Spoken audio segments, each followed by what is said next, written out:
Pemirsa, inilah headline Indonesia hari ini, edisi Senin 26 Agustus 2024. Kami rangkum semua berita-berita utama dari berita media di Indonesia.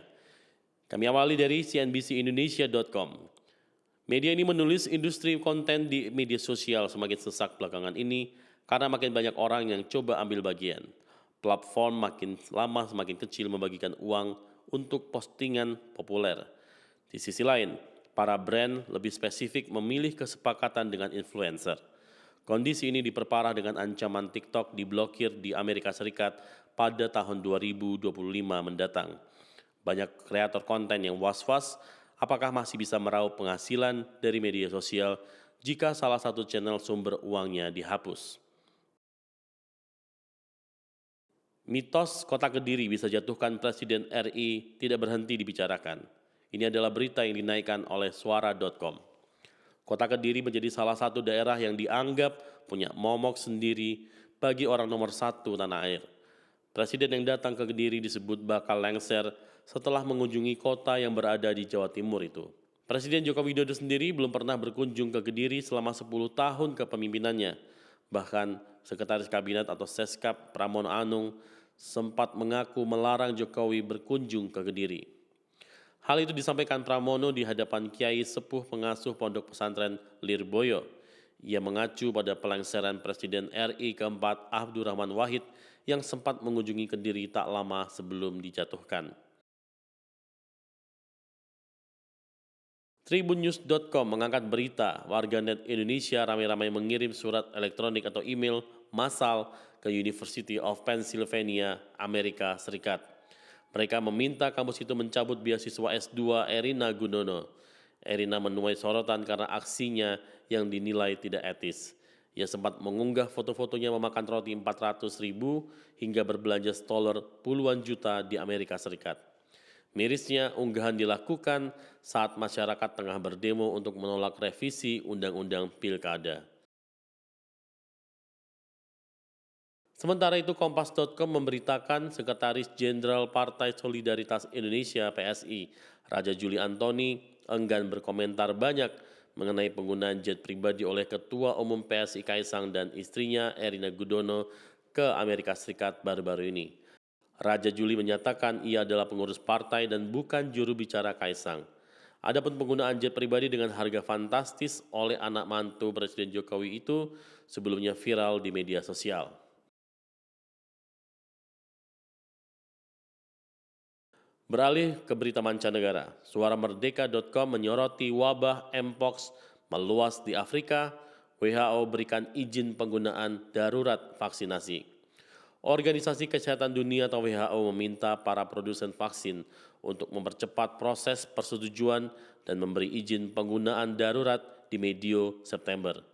Namun salah satu produsen vaksin, Bavarian Nordic, menyampaikan bahwa membutuhkan perintah dari organisasi Gavi dan UNICEF untuk melakukan lebih banyak suntikan vaksinasi tahun ini. Dari kancah politik di Amerika, antaranews.com memilih berita utama calon Presiden Demokrat Amerika Kamala Harris unggul di kalangan pemilih muda, kulit hitam, dan keturunan Amerika Latin. Sementara saingannya dari Republik, Donald Trump, unggul di kalangan pemilih kulit putih dan kelompok berusia matang. Demikian menurut jajak pendapat organisasi Kanada Angus Reid Institute. Survei itu menunjukkan bahwa sebanyak 59% publik Amerika yang berusia antara 18 sampai 34 tahun mendukung Harris, sementara Trump hanya 30%. Dari gelanggang olahraga, kembali Kompas.com memberitakan Manchester City untuk sementara berhasil memuncaki klasemen Liga Inggris 2024-2025, sedangkan Manchester United terlempar dari 10 besar.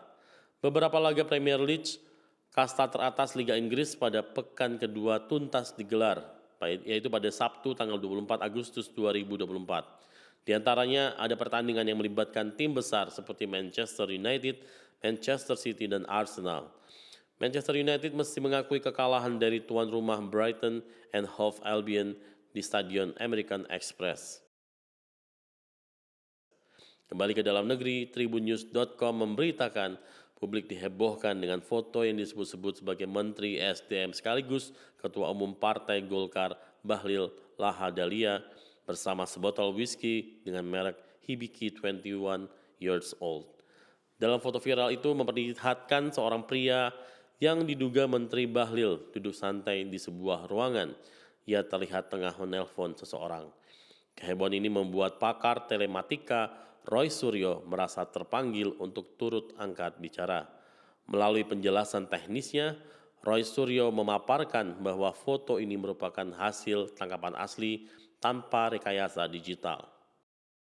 Beralih ke antaranews.com, IHSG Jumat dibuka menguat 21,97 poin. Indeks harga saham gabungan atau IHSG Bursa Efek Indonesia pada Jumat pagi dibuka menguat 21,97 poin atau sebesar 0,29% ke posisi 7.510,66.